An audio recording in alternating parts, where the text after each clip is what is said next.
Nim Kid, thank you. Thank you very much. Thank you for greeting us too. Major General Thomas Seltzer of the Texas Military Department. Thomas, great job. Thank you. Really good job. And many other officials and government, everybody is here. You know, it's amazing. I do these things and often you just don't have a turnout like this. Half of government is here, but my administration is doing everything in its power to help Texas. And I can tell you that, and the governor will be the first to tell you that when the request was made for the emergency funds, Christy, I think we gave it within about 2 minutes, maybe less.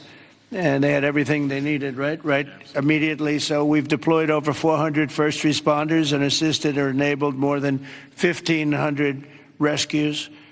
Amazing, 1,500. Customs and Border Protection and the U.S. Coast Guard have deployed numerous search and rescue crews, and they're all over the territory, and trauma teams. And beyond this area, you know, the governor was saying we've gone a little bit beyond this area. Oh, there's Dr. Phil. Look at Dr. Phil. You're looking good, Phil. This is a hell of a situation, isn't it, huh? FEMA has deployed multiple emergency response units, and FEMA has been really headed by some very good people. We have some good people running FEMA. It's about time, right? We get some good ones. They failed us in North Carolina, but when we got in on January 20th, they fixed it up in no time. And the Army Corps of Engineers is always around and always strong and brilliant. We're also taking historic action to ensure that such a nightmare never happens again. And we're going to look and see how can a thing like this, they could say it's 100-year. Somebody said it's a 500-year event. It doesn't. We're not going to let a thing like this happen again where it can wreak this kind of devastation. Earlier this year, I directed a sweeping review of the preparedness and critical infrastructure. I think, again, I have to say, whenever I say that, I have to say that the level of professionalism was incredible. But we'll all work together to find out exactly what can be done, because they do want to rebuild, and they're going to. I just want to say we have a wonderful First Lady, and she's done a great job as First Lady, and she really very special woman when she saw and met the people that we met just a little while ago. It's very devastating. And would you like to say a few words, honey? My deepest sympathy to all of the parents who lost beautiful young souls. Deepest sympathy from all of us to the community, to everybody who lost a loved one. We are grieving with you. Our nation is grieving with you. We just met with the wonderful families. We pray with them. We hug. We hold hands. They shared the stories, and I met beautiful young ladies. They gave me this special bracelet from the camp in honor of all of the little girls that they lost their lives. So we are here to honor them and also to give the support, help, and I will be back. I promise to them, and I just pray for them and giving them my strength and love. Thank you, honey. That's very nice. Thank you very much. So I just want to say God bless you all, and I'd like to ask Governor Abbott to say a few words, please. Thank you. Well, first of all, thank you, Mr. President, and thank you, First Lady. The first thing both of you mentioned were the lives that were affected by this. Whenever there's a disaster or catastrophe, the first thing we focus on is saving lives, prioritizing those lives. Every minute, every hour counts, and that's what Chief Nim Kid focused on, what the local officials focused on, what the state focused on, but also what your administration did.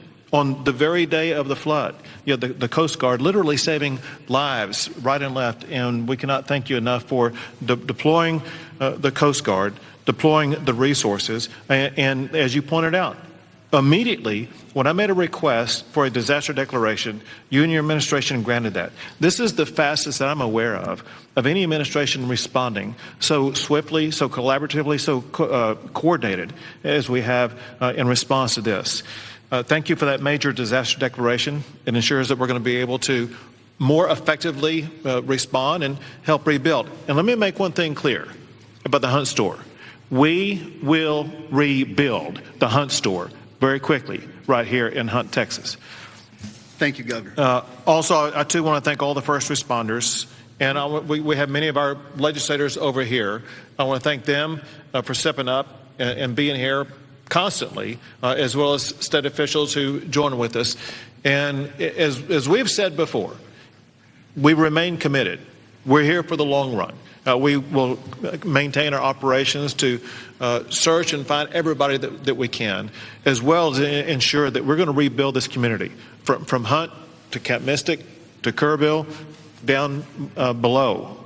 We are committed for the long run, not just to rebuild, but to rebuild in a better way.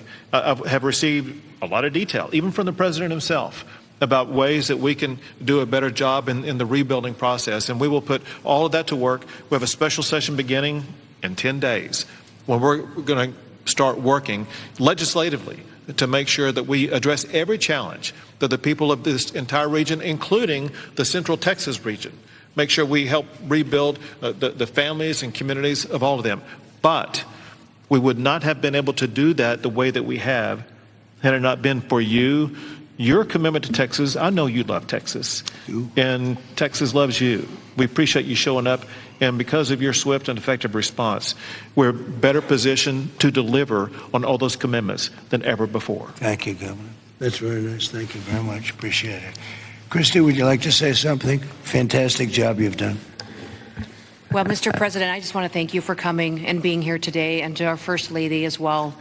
Your heart is evident for the people of Texas, and by you coming here and spending the day and taking the time to spend so much time with the families, I've spoken with many of them over the last several days, and they're so grateful for you that not only are you here to come and walk alongside of them, but to spend time with them and to deploy resources to help support the governor and his team, I think has meant the world, not just to those that are making the decisions, but to all of those down to the ones who have lost their children and those who are still looking for their children. So that's the hardest part about the situation we have here today, sir, is that when you have a disaster like this, I believe this is an unprecedented event. I haven't heard in my knowledge, know of a flood that happened like this before. So, you know, in our experience, we know that it's at least a 1 in 1,000 year flood that hit this area in an unprecedented way. And emergencies and disasters are always locally executed. The state manages them, and then the federal government comes in and supports that. What we are doing here, sir, is empowering the state and the local officials to make the best decisions for their people, because they know their people, they know their community, and when they ask, then we come in and support them. So thank you for being a president who trusts people, who lets them use the responsibility that they have to make the best decisions for their families, for their communities, and we come in and we support them in that. So I can't thank you for helping us making such quick decisions, for Nim and his team, and the governor is absolutely fantastic. Every time I picked up the phone and was here, the lieutenant governor was available, the entire team, the Coast Guard and the Border Patrol were absolute amazing resources on the ground immediately, and we've had over 700 different FEMA employees and volunteers here as well that are engaged, and so all of your assets that you have as a federal government are deployed to help this community restore, but also to heal. I would just ask everybody in the room to remember to love on each other too, and to tell stories and memories, and that's how. The greatest fear when you lose someone in your life is that people will forget them. So tell the stories that you knew, and write them down and remember them, because nobody wants their loved one that they don't have anymore to ever be forgotten. Thanks, Christy. Appreciate it. Nim, would you say a few words, please? You've done a fantastic job working with Christy and everybody else. Thank you. Go ahead. Thank you both for being here. Our hearts are broken, but they fuel the engine that drives this response for this community. These local first responders are the best in the nation. They put their lives on the line. Our volunteer firefighters that were out there putting their lives on the line, knowing that their homes were at risk. You have the best in the nation right here at the local level. Governor Abbott declared 21 Texas counties for this weather event under a state of disaster declaration. Your immediate declaration for individual assistance and public assistance will help us rebuild and recover. We've had over 2,200 state agency response personnel assisting our local government partners. But Mr. President, here's a staggering number. Over 12,300 volunteers have shown up here out of love to support this community. Just imagine, working 10 hours a day, 7 days into this event right now, that's over 861,000 hours of volunteer support right here. 19 other states have sent resources to us. Secretary Noem, thank you for the coordination and the effort on that. Your team has been phenomenal. We will continue the search nonstop. We will continue debris removal, and we will help this community rebuild. We're ready, sir. Thank you for a really great job you've done, and the coordination's been incredible with us and everybody else. Thank you very much. Yes. Dr. Phil, I see you sitting there, and this might be a time for you to give us some of your words of wisdom, if you would. Thank you. Well, thank you. I've talked to families and survivors, parents and grandparents, and the truth is we know psychologically that the number one stressor that we can experience in life is the loss of a child. And the worst situation that we can experience that is when it's sudden and when it's violent. That's the worst thing that can happen stress-wise in life. And, it's people say, well, you get over it in time. You will. The truth is, you never get over it. You get through it. And one of the things Secretary Noem was just talking about, no truer words could be said, that it's cathartic to talk about this. And there's a collective consciousness in these communities down here. This is my country here. Texas is home for me. And, right. And there's a collective consciousness here. And everybody in these communities suffered this loss at some level. And so everybody shares that. And so everybody shares the healing. And that will come through here. Everybody will rally together. And this is about faith, and it's about family, and it's about it's truly about community. And it says Texas Strong on the front of the desk that you're sitting at, and that's true because people will come together. And we need to realize that giving this a voice, and if you see someone in the store, everybody wonders, do I say something to them? I know they lost a child or a grandchild. Do I bring it up, or because they look like they're doing okay? The answer to that question is an unambiguous yes. You don't ever let them think you've moved on from it. It's okay to go and say, hey, look, I know about the loss. I share that with you, and I love you, and we won't forget this, because these bright lights will go away. Another headline will come along, and people move on. Let them know we don't forget. We don't forget the loss. It will never go away, and we remember it. And these first responders down here, men and women that were diving into those waters. I've talked to a woman whose husband was standing on the bank of the river yelling to a father, throw me your baby, throw me your baby, let me help you. Mr. President, there is a depth of root and caring here like you just can't believe until you see it. And everybody here knows that. And it's so inspiring for you and the First Lady to come here and share this and see the fiber of these communities. That's why they rally around you and everything that you stand for here, from the border to the disasters. And it's not just a photo op for you to be here. People see your heart and believe in what you stand for. And God bless you for coming here and doing this. It means a lot. God bless you. Thank you. That was really beautiful. I'm glad I asked him to say a few words, Dan. Do you want to say a couple of words, Dan? Please, Lieutenant Governor.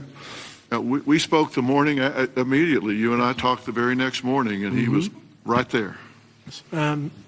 First of all, Mr. President, First Lady, a long time ago, I asked a pastor when I was going to see a hospital, person in the hospital who didn't have long to live, and I said, what do I say? And they said, don't worry about what you say, just be there. So you and Madam First Lady, the two of you being here, sends a message. It paints a picture that words can't express, and it gives them hope. And the people of this community have become a family. I didn't know the mayor last week. I wish I didn't know him today under these circumstances.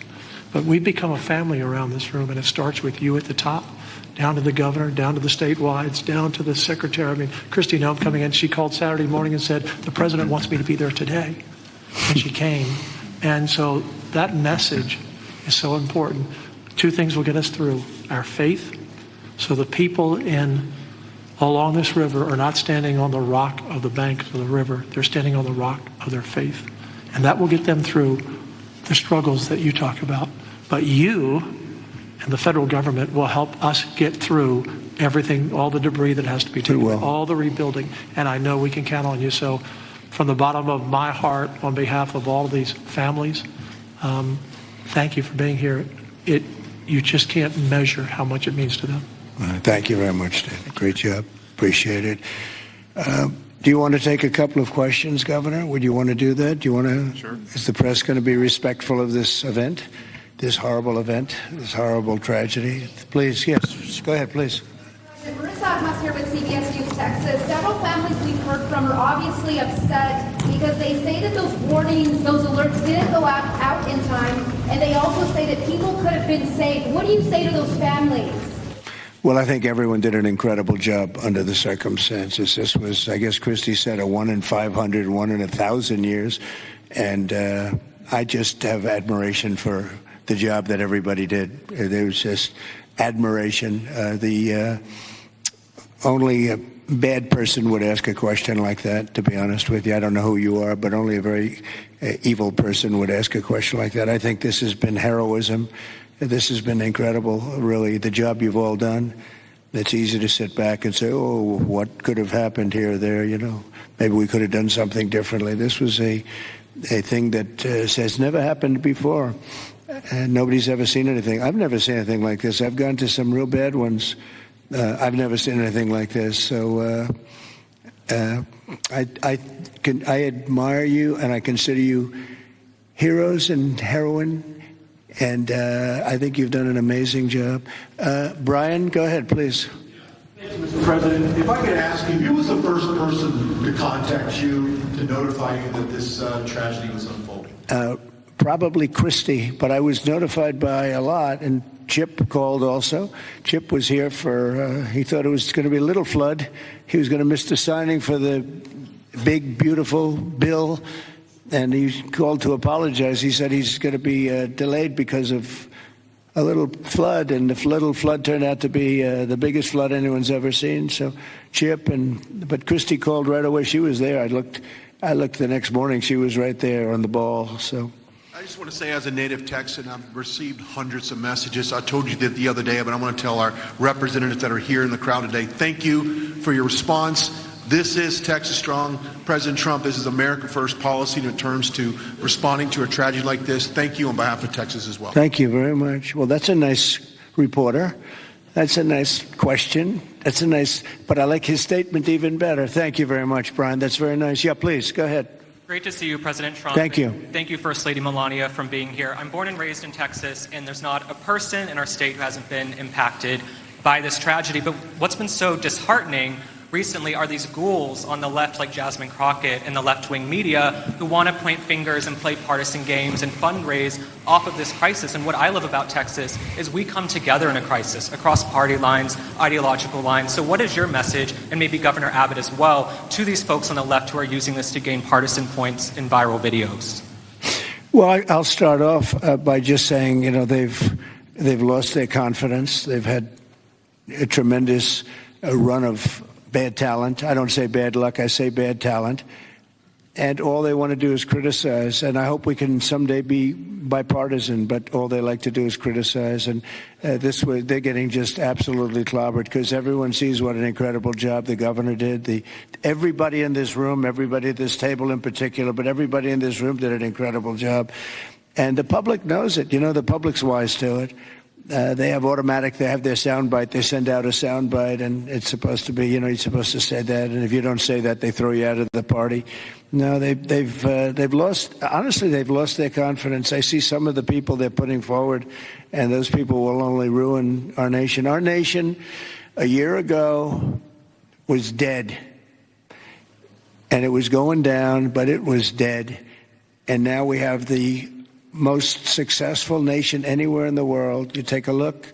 I was with the King of Saudi Arabia. I was with the leaders of the world recently at NATO. Every one of them said the same thing. They said, it's the most amazing thing I've ever seen. Your nation was dead 1 year ago, and now you have the hottest nation. It's the hottest nation, hottest in quotes. It's the hottest nation anywhere in the world. Every leader is saying that we're the hottest nation in the world. We've all gotten together. We've done a great job. This state has been unbelievable. I work so well with the governor and with your senators and with everybody in this state. We get it done. We've had some pretty big problems here with the floods and all the different things that we've worked out, and we respond very quickly, and they respond very quickly, and they spend their money wisely. We give them a lot of money, but they spend it wisely. I can't say that's true always. Sometimes we give money and they don't spend it so wisely. They spend it very, very foolishly. So, Governor, do you want to say a few words? Sure. One thing that you pointed out that we all know about Texans is part of our bloodstream, and that is we're Texas tough. We're made for challenges. I read a piece the other day. I'll just quote one line from, and that is, when the rivers rise, so do we, and we rise to the occasion. And the way that we do that is by everybody working together. We are one team united. We are Texans, and fighting as Texans, we're going to rebuild not just Kerrville or Hunt or Kerr County, but across the entire state, across regions. We're going to come together and fight together and ensure that we elevate even better, keeping foremost in mind exactly what Dr. Phil was talking about. As we rebuild, we've got to constantly comfort the families of those who have suffered a loss. Those two things combined, and we will be our quintessential selves, and that is Texas tough, Texas resilient. Thank you very much. Go ahead, sir. Mr. President, first the of all, blue shirt. Thank you for right over here. Go ahead. I'll wait for Chip. He's my representative. I'll wait for him. Mr. President, if I could just jump in and just say one thing, which is I can't thank you enough. When I called you on Friday, you said whatever you need. When I called the secretary's office, she called me within 15 minutes and said whatever you need, and then she came here this weekend. I've never seen such a quick response and such a focus on delivering for the people. But importantly, I want to thank all of my colleagues in the House sitting right over there. Every single one of them called me personally. Every single one of them reached out to this team that the governor was just talking about, the team effort to deliver for the people of Texas. They're here now, not here at a microphone. They're here just to be here because they believe in this state and they believe in what you're doing as the president, and they believe in what the governor is doing. And importantly, this morning, I was at a press conference for the Community Foundation of the Hill Country, which has raised over $30 million from the great people of this state and from around the country. And they sent checks out today of $5 million to people in this community to help them with cash for people, for small businesses, first responders, and all the people that need help to reunite. And the final point I'll just say, for all of the media clamoring to ask that ridiculous first question and try to point fingers, the governor said it best when he said that pointing fingers is for losers. This state is about looking forward, and we'll figure out how to make our systems the best they can be. But importantly, when you see 26 feet of water rising a foot per minute, don't go around pointing fingers. The people in this community rallied around to help people, and that's the enduring image. Those little girls from Camp Mystic who were singing hymns as they watched the damage as they left that camp coming out of there. And that's who the people of Texas are. And I thank you, Mr. President. Thank you very much. And, 2 words, unity and competence. If you were to ask me 2 words that I've seen here, one is unity. The unity has been unbelievable. And then the competence of the Coast Guard and some of the people within the Coast Guard that saved a lot of lives. They went out and they saved a lot of lives. But there were others other than the Coast Guard. But I would say competence and unity, the way everyone has just pulled together. It's rare that you see this. Mr. President. Again, I've been to so many and I've seen bickering and fighting and, just it doesn't work the same way. This has been amazing. This is the biggest because I've never seen one like this. Neither has anybody else, by the way. Yes, please. It's Yes. Joe Pags, Mr. President. It's been a while since we've seen each other. Obviously, the staffing was where it needed to be. In fact, it was heavier than it should have been because of the holiday weekend. Whatever they're saying in the left news isn't the truth. You're a developer, though. At 1 o'clock in the morning, the technology only goes as far as it goes. Kids don't have their phones. Phones are dead. People by the riverside don't have electricity. They're not going to get a phone alert that way. As a developer, going forward, knowing that everything was done lightning fast by Secretary Noem, by you, by the governor, and everybody else, you did everything right. What do we do next time, though, to make sure that people are alerted if they're dead asleep? Maybe an alarm system, maybe a siren system. You might know better than I. But what do we do going forward? Because we've got to make sure that people get the alert when it's time to get the alert. Thank you. Yeah, you'll probably have to do that. You'll probably come up with something very unique because there is no system right now. There's been a thing like this has never happened that anybody knows. Certainly not to this extent, but I know the governor and everybody is working on it. They're meeting and they'll figure something out. Go ahead, Governor. Yeah, so we begin a session in 10 days. We will address every single question that you just asked. You mentioned some of the ideas. There are many more.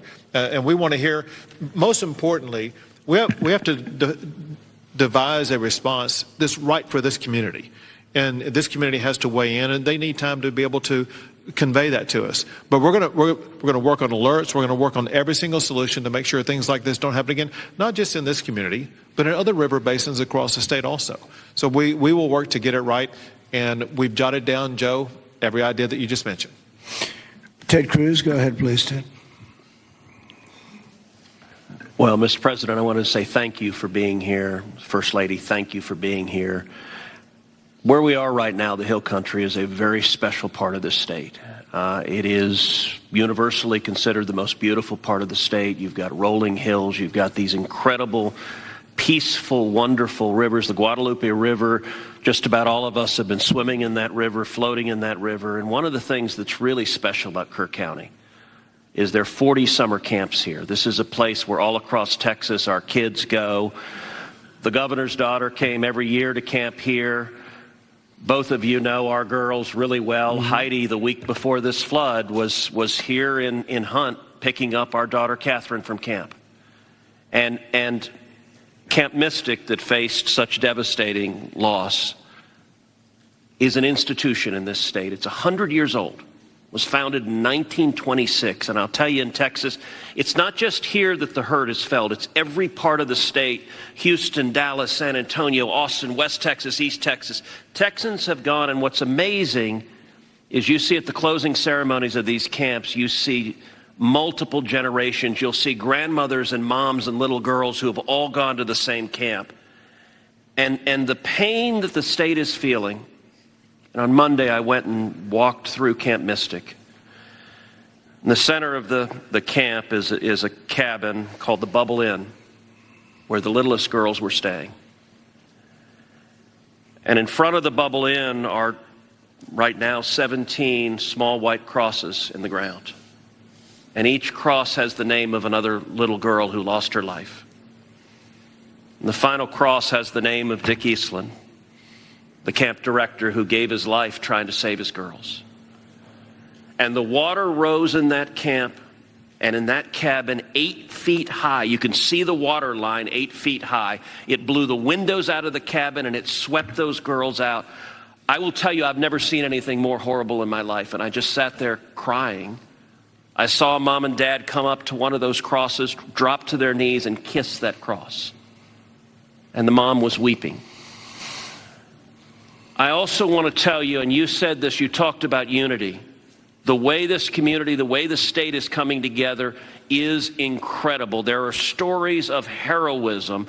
I met a mom and dad who had a 14-year-old boy at Camp La Junta, a boys' camp. Their 14-year-old son was awakened at 3 in the morning. The water was rising. The counselor said, let's go save the little boys. And they went down to the 7, 8, 9-year-old boys and pulled them out of their camps through the crashing water. And this mom and dad were crying. Now their son survived. And I said, look, your son will always have this trauma. You will always have this trauma. But at the same time, your son will always know when he was 14 years old that there are little boys and one day there are men who are alive because he had the courage as a 14-year-old to risk his life to save them. And so we are grateful you're here. And I will say something Chip referenced is very true. There's a video of a school bus full of campers from Mystic after this crisis, riding past the devastation, and they are singing Christian hymns. And I promise you there's not a person here who can watch that video and not weep. Tears of sorrow, but also tears of joy. So we are grateful for the response, Governor, the first responders, everyone who's come together, and to all the moms and dads, just know we love you. The agony, my street at home, every house has a green ribbon around it for the girls at Mystic. And that's true in a lot of streets all throughout Texas. And we will come through this one way or the other. And I'll tell you, the Hunt store right now, the sign says Hunt store, except today it doesn't. It says Hunt Strong. They redid the sign. That's the spirit of who we are. Thank you, Ted, very much. Well, yes, please. I wanted to respond just to something that Joe Pag said and the governor. The speaker and I announced yesterday that we will begin our hearings in 2 weeks, but in 3 weeks we're going to have a hearing in this room so that the residents and the people in this area don't have to come to Austin.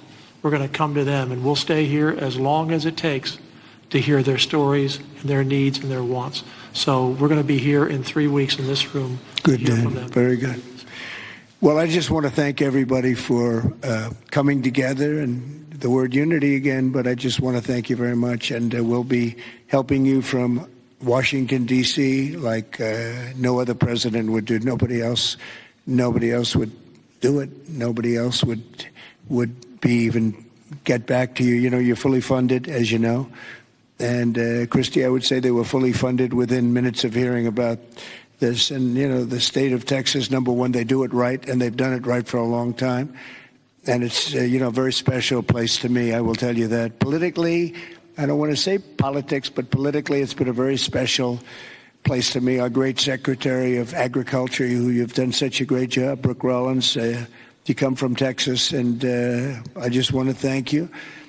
She even got the cost of eggs right down. You know, they hit me with that one, and she got them down so quickly nobody knew what. By Easter, everybody was having eggs at a lower price than they ever thought possible. But you've done a fantastic job. But it's just been it's been a very special state to me, and it's my honor. And we will continue to work together. And it's a bad situation, and you can never say, oh, it's going to be bigger, better, stronger. It's just. So many lives have been lost. You can't say that, but we're going to make it. We're going to make it back. We're going to make it back, and we're going to make it good again. And everybody wants to do it. And I just want to thank you, and I want to congratulate you. You guys have been unbelievable. Thank you for your words before. It was unbelievable. The job you've done, Kim. Everybody, every single one of you. So you should be very proud, and we're very proud of you. Thank you all very much for doing such a good job. Thank you very much.